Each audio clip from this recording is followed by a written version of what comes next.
beaucoup Alice, merci Violaine aussi. Vous m'entendez bien quand je parle comme ça? Pas trop fort non plus. Pour l'apparition de l'Atlante, c'est dans environ 2 semaines. Alors, je suis directeur de la collection Clés Concours 16e siècle seulement. Atlante.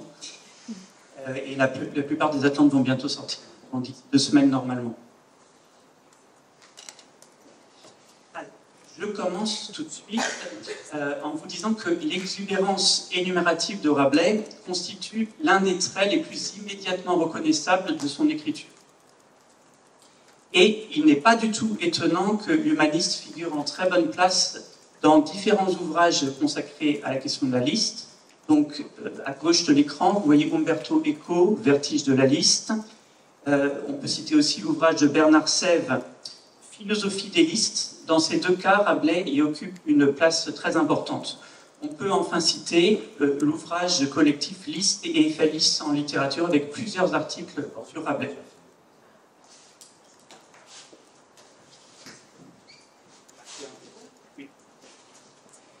Rabelais ne manquait certes pas de modèles en matière d'énumération et de liste. Je vous en cite quelques-uns, donc je vais moi-même faire un effet de liste, mais très rapidement.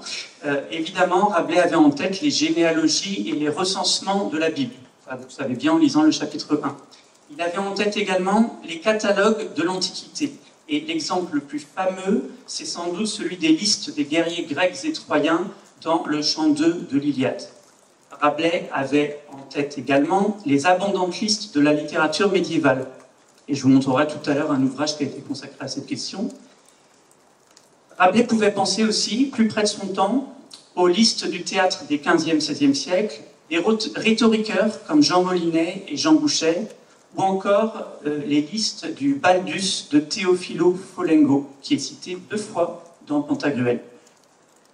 Donc l'objet de ma communication aujourd'hui, ça ne sera pas du tout les sources, je vous les ai juste dit là à titre d'introduction pour vous montrer que cela ne vient pas de rien chez Rabelais, de nulle part. La pratique énumérative rabelaisienne s'impose avec force dès la publication de Pantagruel. Donc vous le savez bien, la première publication de Pantagruel, c'est autour de 1532. Dans l'édition que vous avez au programme, à savoir l'édition de 1542, la dernière édition revue par Rabelais, publiée chez François Juste, et bien dans cette édition, donc publiée au terme de plusieurs remaniements successifs de Rabelais, la pratique énumérative se présente sous 3 formes différentes. C'est ça que je vais vous montrer. Donc en introduction, il faut que je vous explique ces 3 formes énumératives différentes avant qu'on puisse entrer dans le cœur du sujet. Tout d'abord, si on se situe à l'échelle de la phrase, Rabelais coordonne ou juxtapose souvent un certain nombre d'items appartenant à un même ensemble.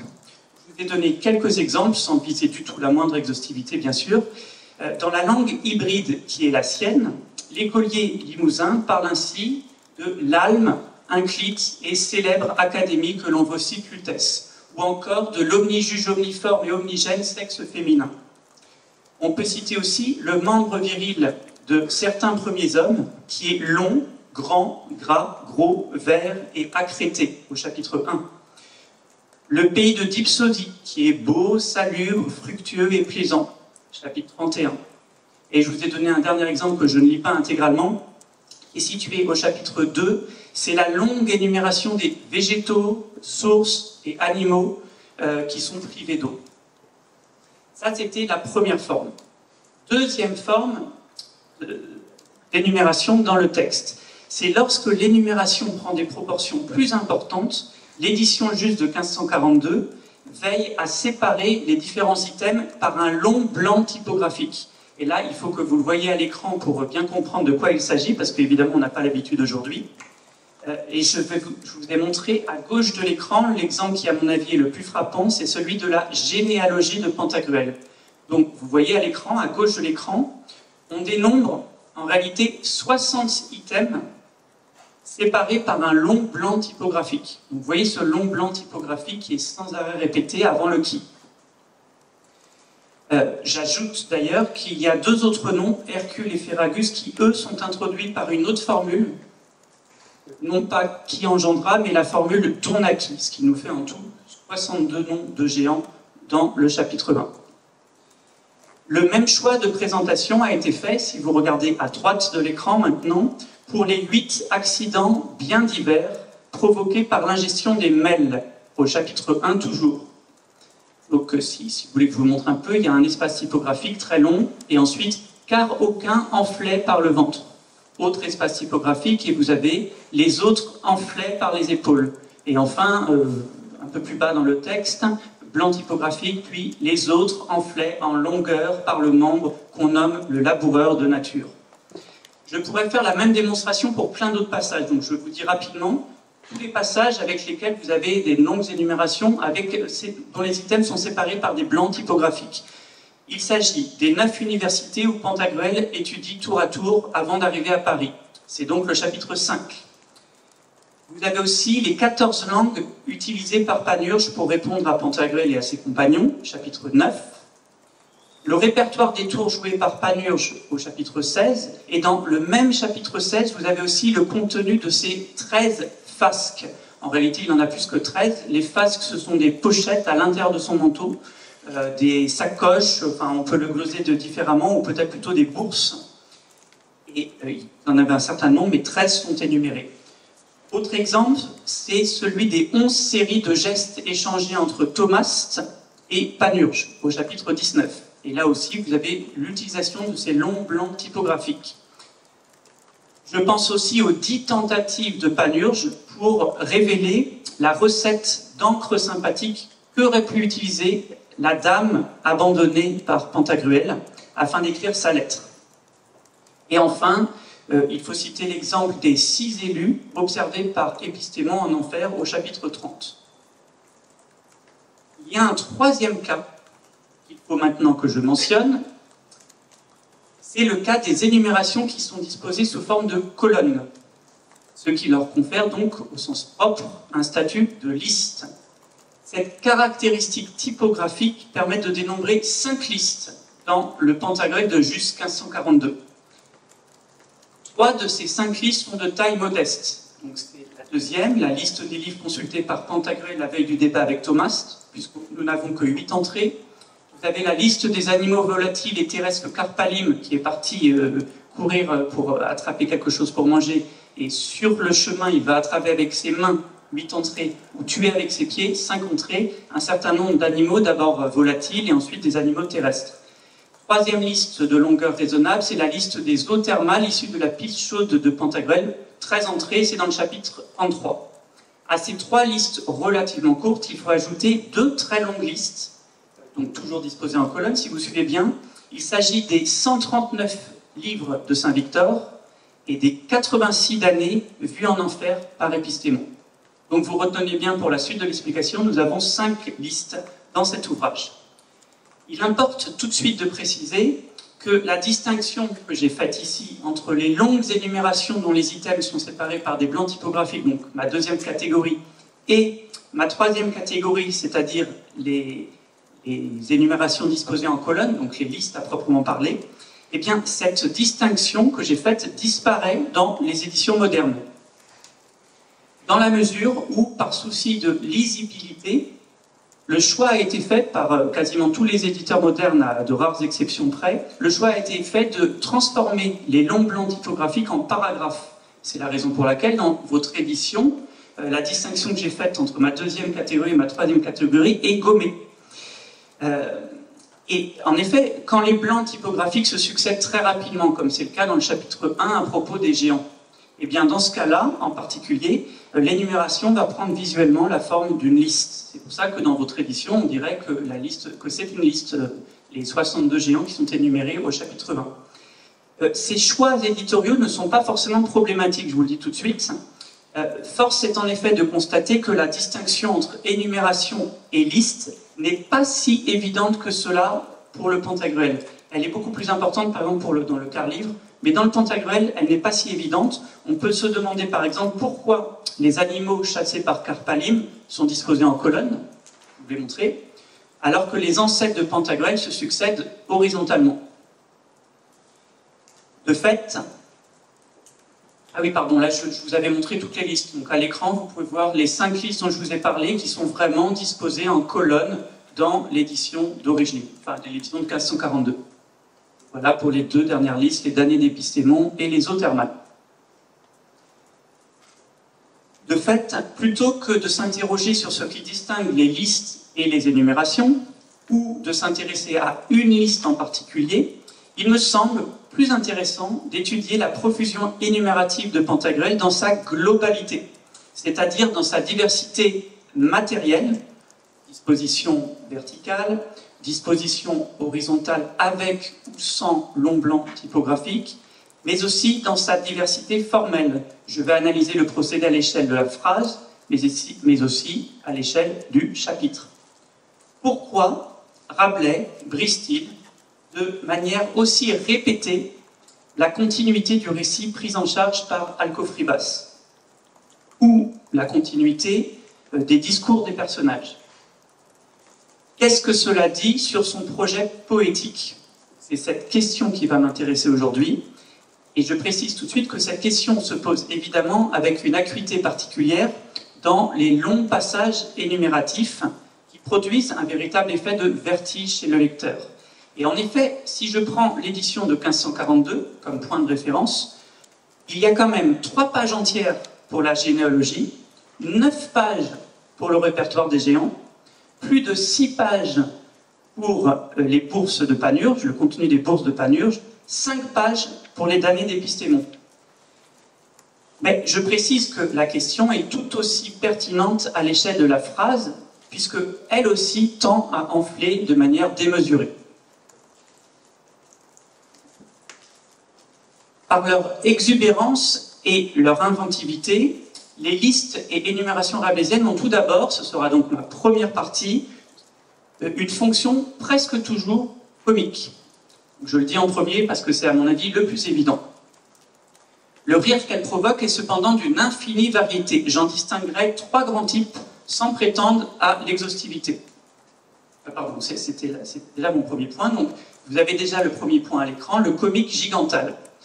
La pratique énumérative rabelaisienne doit parfois être attachée à l'univers des grandes et inestimables chroniques du grand et énorme Gargantua, dont Alcofribas prononce un éloge appuyé dans le prologue.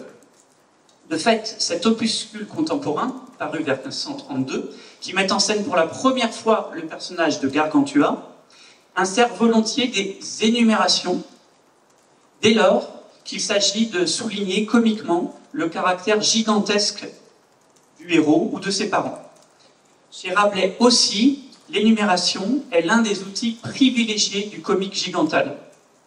Elle permet de transporter le lecteur dans un univers de la démesure, et je vais me contenter de donner 2 exemples, là aussi, sans la moindre exhaustivité. Donc, je vous ai donné un premier exemple tiré du chapitre 2. Du ventre de Badebec sort tout un monde salé. 9 dromadaires chargés de jambon et langue de bœuf fumé. 7 chameaux chargés d'anguillettes, puis 25 charrettés de poireaux, d'eau, d'oignons et de cibots.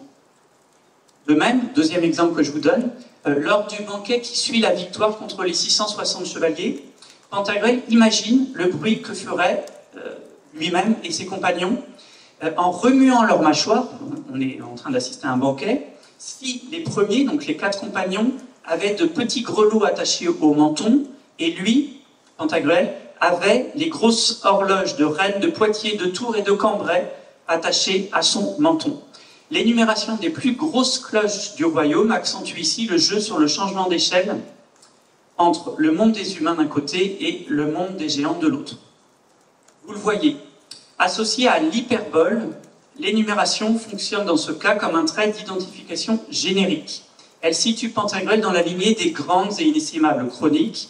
Il s'agit de rivaliser comiquement avec la figure de Gargantua en écrivant la légende encore inconnue jusqu'à présent de son fils.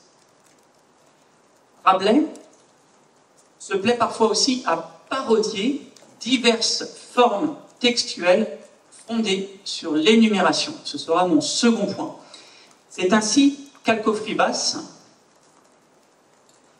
menace les lecteurs incrédules dans le prologue de toute une série de malédictions à tonalité apocalyptique digne d'un prédicateur. Pareillement, le feu Saint-Antoine vous harde, mot de terre vous vire, le lancy, le molubec vous trousse, la caque-sangue vous vienne, le mot fin feu de ricrac aussi menu que poil de vache, tout renforcé de vif argent vous puisse entrer au fondement, et comme Sodome et Gomorrhe puissiez tomber en feu et en abîme, en cas que vous ne croyez fermement tout ce que je vous raconterai en cette présente chronique. Alcofribas profère aussi une généalogie construite sur le modèle de diverses généalogies bibliques. Ça, c'est dans le chapitre 1, je ne rentre pas dans les détails. Je vous ai donné une autre forme énumérative qui parodie elle-même des énumérations qui existent, et dans le dernier chapitre, donc chapitre 34, Alcofribas va annoncer un prochain livre, donc la suite de Pantagruel, et dans ce prochain livre, vous pourrez découvrir les merveilleuses aventures de Panurge et de Pantagruel. Et Rabelais imite ici la veine des titres à rallonge par lesquels les libraires vantaient la richesse et la variété des livres qu'ils mettaient en vente. Vous voyez dans cette citation, et là vous verrez comment Panurge fut marié et cocu dès le premier mois de ses noces, et comment Pantagruel trouva la pierre philosophale et la manière de la trouver et d'en user, et comment il passa, etc. etc. On trouve ici 7 occurrences de l'adverbe interrogatif « comment » qui rappelle tout à fait le titre des chapitres de Pantagruel, parce que si vous avez fait attention, sur les 34 chapitres de Pantagruel, 26 s'ouvrent sur cet adverbe. Les énumérations parodiques se trouvent aussi volontiers dans les discours des personnages auxquels Alcofribas donne la parole. Je vais donner un premier exemple, c'est celui de Gargantua au chapitre 3. Donc c'est un Gargantua en deuil, puisqu'il vient de perdre sa femme Badebec. Et il va apposer au nom propre Badebec 7 groupes nominaux à détermination possessive qui parodient la veine pathétique des déplorations funèbres. Vous comprenez là tout l'intérêt de l'énumération. Ah, Badebec, ma mignonne, mamie, mon petit con, ma tendrette, ma braguette, ma savate, ma pantoufle, jamais je ne te verrai. Alors, évidemment, le ton pathétique est quelque peu oublié ici. Autre exemple que je peux vous donner, c'est celui du prisonnier d'Ipsode, donc le seul survivant parmi les 660 chevaliers. Il va revisiter le topos épique du catalogue des armées. Alors on n'est pas tout à fait dans le champ de l'Iliade ici, puisque l'énumération des forces militaires du roi Anarche se termine de manière cocasse par un catalogue de prostituées, qui était d'ailleurs fréquente dans les armées de l'époque.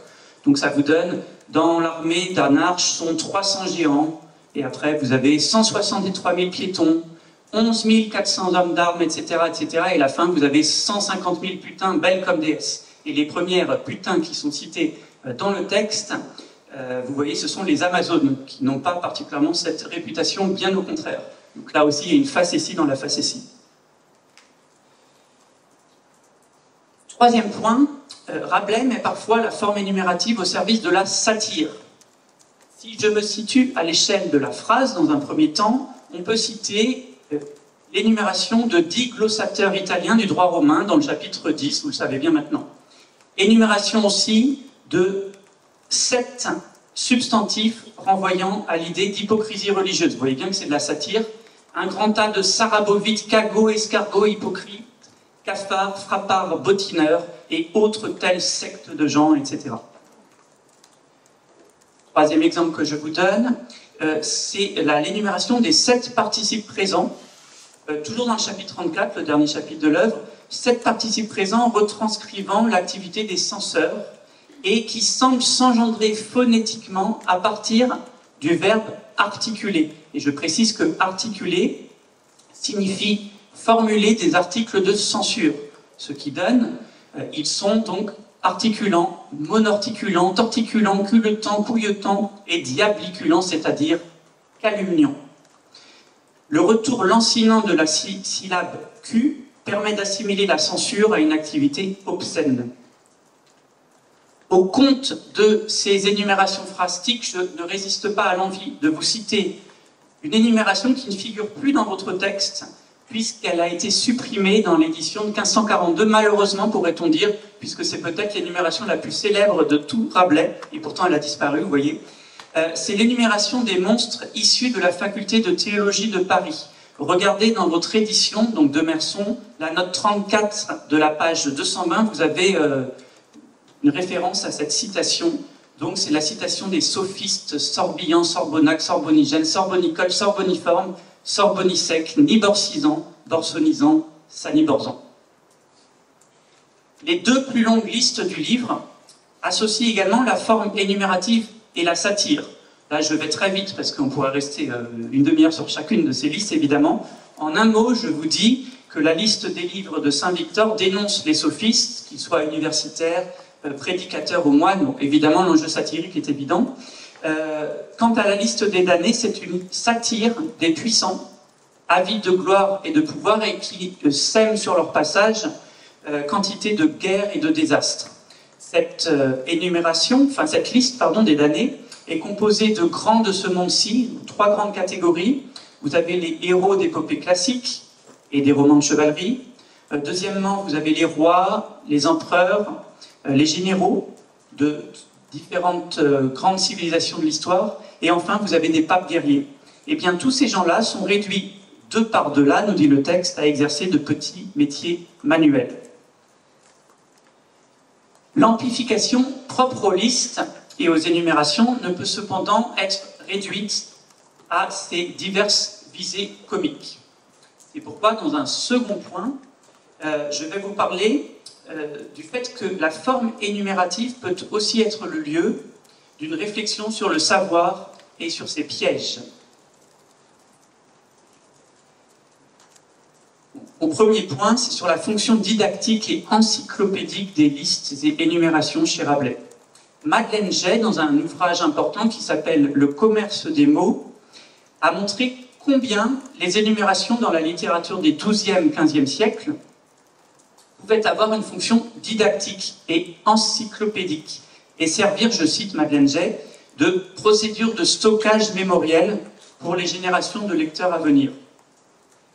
C'est également le cas pour tous les ouvrages très fréquents encore au XVIe siècle de compilation, tous les ouvrages aussi à visée encyclopédique. Et je vais me contenter d'en citer un seul, parce que Rabelais l'a forcément lu, je vais vous le montrer, ou vous le savez peut-être déjà d'ailleurs, c'est l'Oficina de Ravisius Textor. C'est un ouvrage qui est publié en 1520 pour la première fois, et Officina en latin, en français, pardon, ça veut dire atelier ou magasin. Ravisius Textor crée donc un atelier ou magasin de tout le savoir antique, classé en 328 rubriques dans l'index de l'édition originale, donc celle de 1520. Ce qui m'intéresse dans l'ouvrage de Ravisius Textor, c'est qu'à quelques exceptions près, ces rubriques sont toutes formées de listes de taille très variable, parfois classées dans l'ordre alphabétique, parfois non, et présentées la plupart du temps sous forme de colonnes. 2 colonnes, 3 colonnes, parfois 4 colonnes. Dans l'exemple que je vous ai donné là, vous avez 3 colonnes. Et avec très souvent un numéro devant chaque item. Rabelais connaissait très bien cette miscellanée, on en est absolument certain.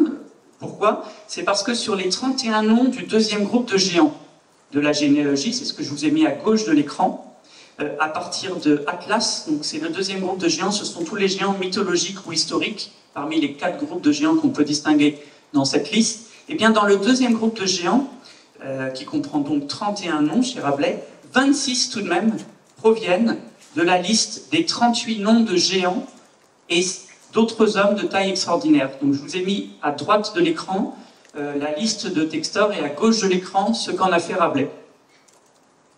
Cette fonction mémorielle de l'énumération est mise en œuvre dans Pantagruel, comme lorsque sont citées 14 lois réputées pour leur difficulté. Ça, c'est au chapitre 13. Énumération de 14 lois. On a vraiment une visée encyclopédique dans ce passage, même si évidemment il y a d'autres enjeux, notamment satiriques. Vous avez aussi une série de voyageurs illustres en quête de sagesse. Ça, c'est au chapitre 18. Ou encore 10 recettes d'encre sympathique au chapitre 24. Puis les plus grosses cloches du royaume, je vous ai déjà cité ça tout à l'heure au chapitre 26, et enfin les 13 eaux thermales du chapitre 33. Le caractère didactique de toutes ces listes que je vous ai mises à l'écran est cependant mis à distance chez Rabelais. Je vous donne un seul exemple, c'est celui du chapitre 24, où Rabelais se plaît à juxtaposer, par l'intermédiaire de Panurge, des recettes d'encre sympathique attestées dans les traités de cryptographie de l'époque. Cependant, Il y a aussi dans cette même liste des procédés parfaitement fantaisistes, donc un mélange de choses très sérieuses et de choses qui ne le sont pas du tout. De plus, le déploiement incroyable d'érudition de Panurge dans ce chapitre tourne parfaitement à vide, puisqu'il n'y a en fait absolument rien à révéler. Comme vous le savez, la lettre de la dame est tout simplement vierge de toute écriture. Comme pour la liste des géants, Rabelais semble s'interroger ici sur la pratique de la compilation en vogue chez les humanistes. L'érudition devient chez lui un vaste terrain de jeu. Parmi les listes et énumérations qui jalonnent Pantagruel, plusieurs sont centrées autour de cet objet emblématique du savoir qu'est le livre. Ce sera mon second point. Outre le répertoire de la bibliothèque de Saint-Victor, qui est l'exemple auquel on pense évidemment en premier. Outre aussi la liste des livres consultés par Pantagruel la veille du débat avec Thomas, puisque c'est mis en liste, on le voit assez facilement, il y a plein d'autres exemples. Je vous ai cité à l'écran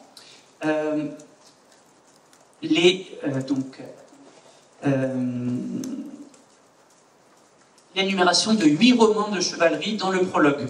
Donc, j'en reparlerai un peu tout à l'heure.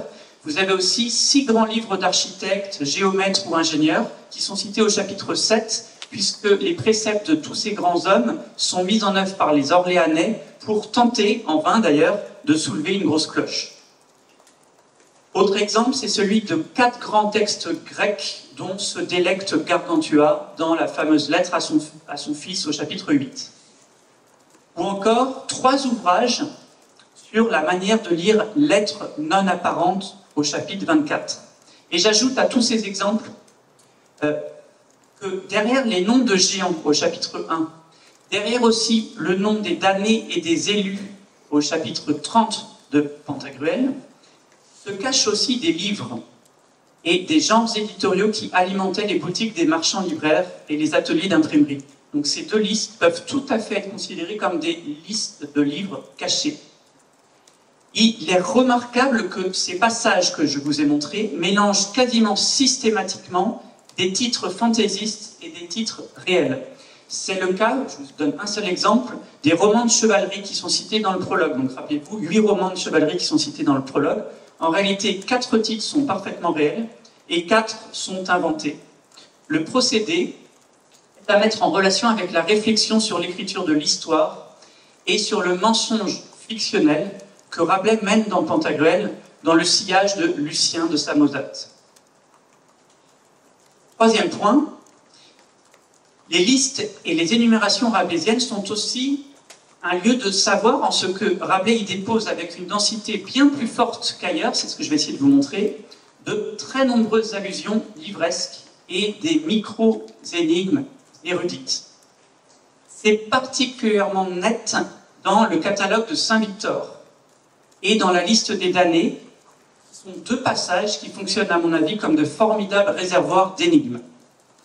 Chaque titre du catalogue de Saint-Victor, chapitre 7 donc, fonctionne selon le mécanisme de l'allusio. Le lecteur est par exemple invité à s'interroger sur ce qui peut relier le nom d'un auteur, réel ou fictif, et je précise que la liste contient 37 noms d'auteurs, donc ce qui relie le nom d'un auteur au titre d'un livre. Voilà les énigmes qui sont par exemple posées dans ce chapitre, et il y en a évidemment bien d'autres. Le jeu est généralisé avec la liste des damnés. Il ne s'agit pas en effet d'une liste d'items, comme on a à faire la plupart du temps, mais bien d'une liste d'énoncés. Le lecteur doit comprendre à chaque fois quel est le lien entre chaque nom propre qui est sujet du verbe était, par exemple Romule était saunier, donc chaque nom propre, et le métier qui lui est associé, qui est donc attribut du sujet, saunier. Donc quel est le lien entre Romule et saunier? Si le lien entre le sujet et l'attribut peut être parfois purement sonore, on a par exemple Tarquin, taquin. Il est parfois aussi sémantiquement motivé. Alors là, je n'ai pas le temps de commenter les 86 noms que vous imaginez. Je me contente d'un seul exemple. C'est celui que vous voyez à la fin sur la citation que j'ai mise à l'écran. Néron était vielleux et Fierabras son valet. Mais il lui faisait 1000 mots et lui faisait manger le pain bis et boire 20 poussées. Lui mangeait et buvait du meilleur. Voilà une énigme que nous soumet Rabelais. Pourquoi, dans l'enfer d'Épistémon, Néron se retrouve-t-il joueur de vielle? Est-ce que c'est juste une plaisanterie gratuite et il ne faut pas aller plus loin? Sans doute que non, puisqu'en effet, si Néron devient joueur de vielle, c'est sans doute parce que des historiens comme Tacite, Suétone et Dion Cassius se moquent de sa folle passion pour le chant et la cithare. Ils le montrent plus soucieux de se produire en public dans d'interminables récitals que de s'occuper des affaires de l'Empire.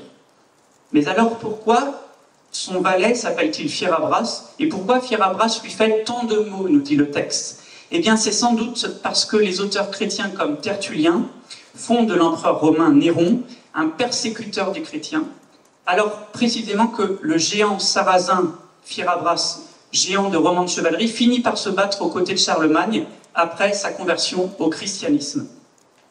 Certes, je ne suis pas en train de dire qu'il y a un lien systématique entre le nom propre et le métier. Quoique je n'en suis pas sûr, peut-être qu'il y a un lien systématique. Ce qui est certain, c'est que ce lien est quand même assez fréquent et suffisamment fréquent pour inciter le lecteur à entrer dans le jeu. Troisième partie, les listes et énumérations se révèlent enfin l'un des instruments privilégiés de la copia. Donc il me faut vous expliquer rapidement ce qu'est la copia, c'est important à mon avis pour comprendre Pantagruel. Et pour cela, il me faut revenir à un ouvrage d'Erasme qui s'intitule en français de la double abondance des mots et des choses. Et Erasme va précisément définir la copia comme l'abondance des ressources dont dispose l'orateur. La copia, c'est le trésor des mots, copia verborum, et le trésor d'idées, copia rerum, dans lequel l'orateur pourra venir puiser pour trouver l'expression qui convient le mieux à tel ou tel contexte. La copia est donc la faculté à varier le discours, à pouvoir choisir dans un magasin richement approvisionné, soit pour formuler la pensée avec le moins de mots possible, qu'on appelle la breuitas, soit au contraire pour dilater tout cela, sans qu'il y ait pourtant la moindre redite. Dans ce dernier cas, la copia acquiert un second sens et désigne l'abondance du style, et c'est ce que je vais essayer de vous montrer chez Rabelais dans Pantagruel. Il est d'ailleurs possible de lire tout le premier chapitre de Pantagruel comme une mise en abîme du concept de copia. Vous constaterez en effet que le chapitre 1 est quasiment entièrement constitué d'énumérations qui sont toutes en lien avec l'idée de fécondation. Vous avez l'énumération des adjectifs qualifiant la liqueur qu'on nomme le pio. Je vous montrerai tout à l'heure cette énumération. Vous avez l'énumération des races humaines, l'énumération des géants, avec, à l'intérieur de cette énumération, une énumération des diverses inventions. Ce chapitre est en outre largement inspiré du livre de la Genèse.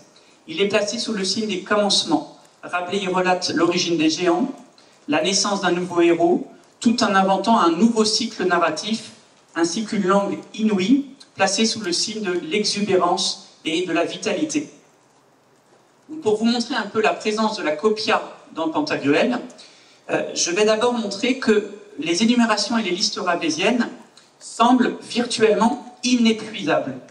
Ce sera mon premier point. C'est ce que montrent les nombreuses variations comiques sur l'etc. Final.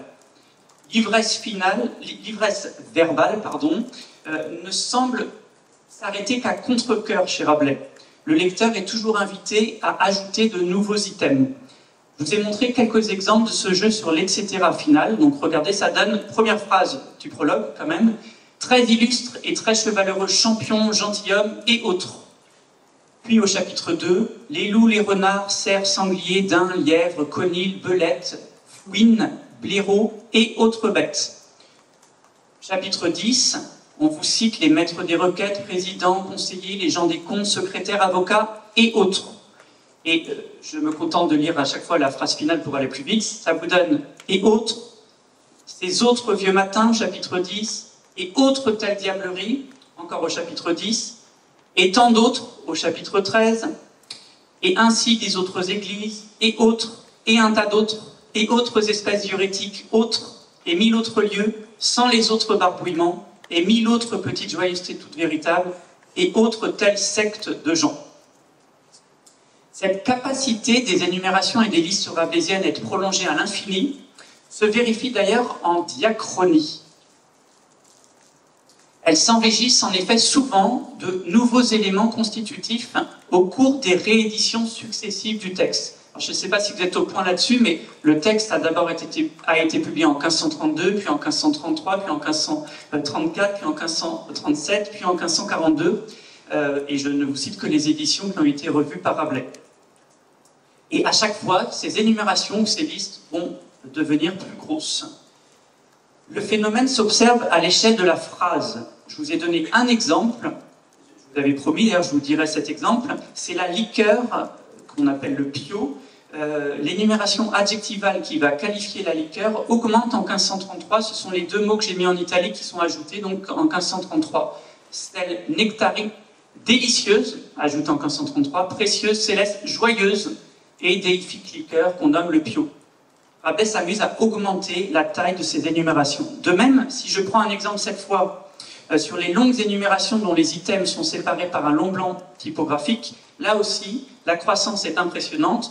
On passe de 6 à 8 déformations physiques provoquées par l'ingestion des mails. On passe de 8 à 11 échanges de signes, donc de gestes, entre Thomas et Panurge. On passe de 4 à 6 philosophes et ceux qui avaient été indigents en ce monde dans l'enfer d'Épistémon.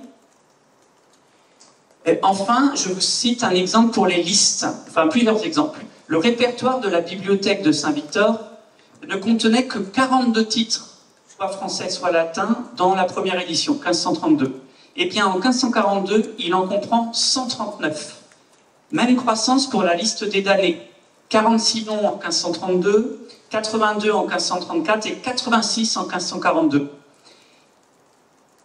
La généalogie de Pantagruel reste stable en revanche.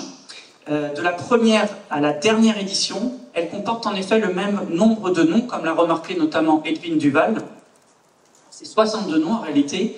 Il s'agit de tisser, vous le savez sans doute, un parallèle entre la généalogie de Pantagruel et celle du Christ, qui comporte exactement le même nombre de générations, 62.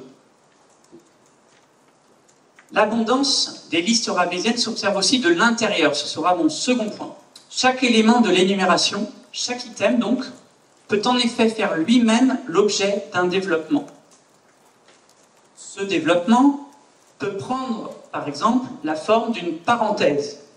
Dans la généalogie de Pantagruel, au chapitre 1, Rabelais fait ainsi suivre le nom de certains géants de propositions relatives, attribuant notamment à certains géants l'invention d'un jeu, l'invention d'un objet, d'une coutume, ou même l'invention d'une maladie, si on peut dire, dans le cas d'Étion, qui va être le premier à contracter la vérole, donc la grosse vérole ou syphilis, qui est très présente dans Pantagruel.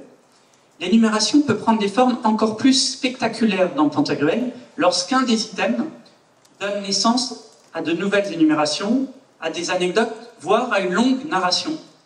C'est ainsi qu'au chapitre 1, chaque item de l'énumération des accidents bien divers survenus aux premiers hommes, donc on en a 8 en tout, chaque item fait l'objet lui-même d'une amplification. Je ne vous ai cité qu'un seul exemple, c'est l'item sur l'enflure des nez. Alcofribas, à l'intérieur donc de cet item, va énumérer 8 adjectifs attributs du sujet né. Le nez qui se retrouve donc tout diapré, tout étincelé de bubelettes, pullulant, purpuré, à pompettes, tout émaillé, tout boutonné et brodé de gueules. Vous observerez les sonorités en be et en peu qui sont assez mimétiques. De même, la description du contenu de chaque bourse de Panurge peut engendrer un micro-récit. Par exemple, à propos de la bourse contenant du fil et des aiguilles, c'est le 8e des 13 items, le narrateur va insérer toute une histoire et relater comment Panurge a cousu un jour l'aube d'un cordelier avec sa robe et sa chemise, dévoilant à tout le monde son calibistri, et le narrateur ajoute malicieusement qu'il n'était pas petit. Dernier point, la veine énumérative rabelaisienne semble tout particulièrement sollicitée dès lors qu'il est question de Panurge. Le chapitre 9 dans lequel il apparaît est ainsi fondé sur le principe de l'énumération, puisque Panurge répète 14 fois le même discours dans des langues différentes. De même, c'est à travers les énumérations que les chapitres 16-17 rendent compte des mœurs et conditions de Panurge, pour reprendre le titre du chapitre 16, de ce personnage qui est qualifié de malfaisant, pipeur, buveur, batteur de pavés, ribleur s'il en était à Paris. Rabelais énumère les facéties, le contenu des poches, les différentes manières de gagner de l'argent, puis de le perdre. Au chapitre 21, c'est encore l'énumération qui semble caractériser Panurge. Il fait par exemple miroiter à la Dame de Paris divers chapelets imaginaires en pierres de plus en plus précieuses. Et je précise que toute cette abondance matérielle est particulièrement inappropriée dans le cas d'un objet de dévotion comme un chapelet. Enfin, tout le début du chapitre 24 est fondé sur une énumération de recettes d'encre sympathique, 10, je vous l'ai dit tout à l'heure, connues de Panurge, et qui permettent de représenter un personnage aux ressources infinies. Il s'agit à chaque fois d'énumérations portraits, en lien avec le nom même de Panurge, du grec panorgos, apte à tout, rusé. C'est donc aussi par cette affinité naturelle avec la figure de l'énumération que Panurge est un personnage copieux. À l'image de son manteau, dont les multiples bourses constituent un réservoir inépuisable d'histoire, sa faconde et sa ruse sont infinies.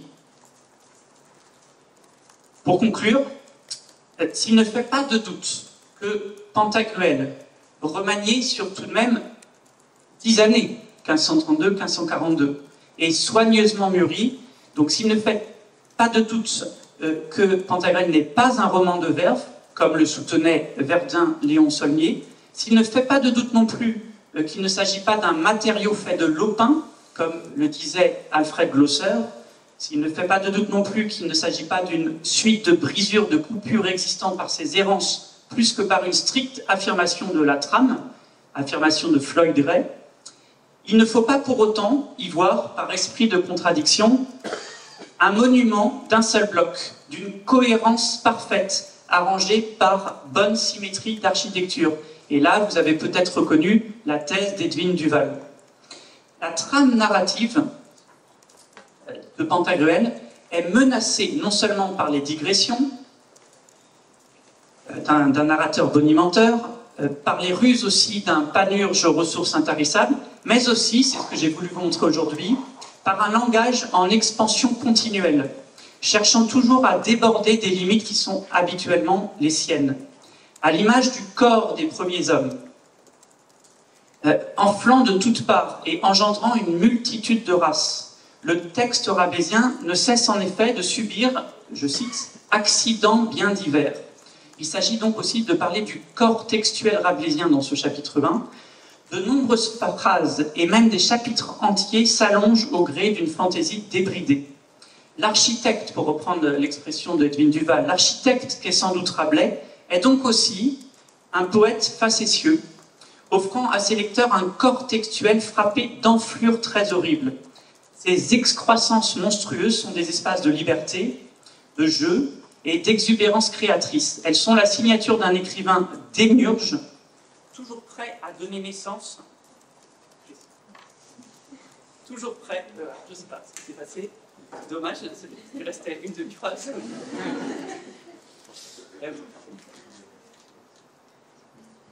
Toujours prêt, alors là j'ai complètement raté ma chute du coup, c'est raté.